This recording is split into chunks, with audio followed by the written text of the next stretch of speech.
New tonight, an idea to keep pet owners from having to give up a pet when they move. One Nevada lawmaker, with the support of the AKC and the largest animal shelter in Las Vegas, is proposing to give landlords a state tax credit. Along with probably almost every other rescue in the city, we are at capacity.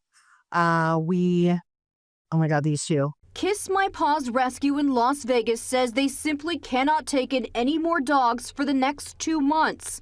They are stretched to their limit. Some of the dogs in their care are owners surrendered. It's really sad when you read many of the stories of why the dog or cat's being turned in is because I've had to move. The landlord doesn't allow pets. The landlord doesn't allow this dog because it's a certain weight. Animal lover and Assemblywoman Melissa Hardy, who represents Henderson, can't imagine having to give up her dog to have a home, but knows that is the reality for far too many Nevadans. She says many pets that end up in the shelter can't handle going from a loving home to being confined in a cage.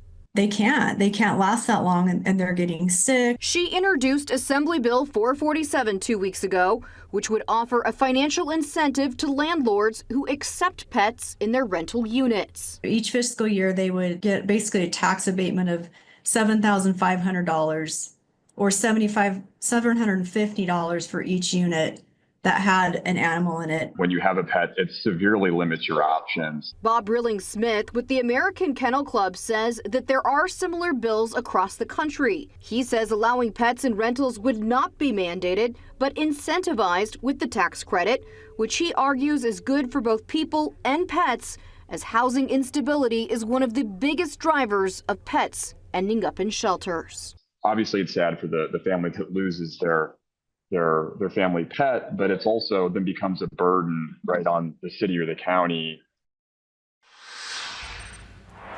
And the Animal Foundation, where so many of those surrendered pets end up, shared this statement with Fox 5. Every day, our team hears heartbreaking stories of financial barriers like extensive pet fees, dog breed and side restrictions, and outright no pet policies, leading to pets being surrendered to the shelter. In a challenging housing market, encouraging rental property owners to adopt pet-friendly policies can make a tremendous difference for pets and people across the state.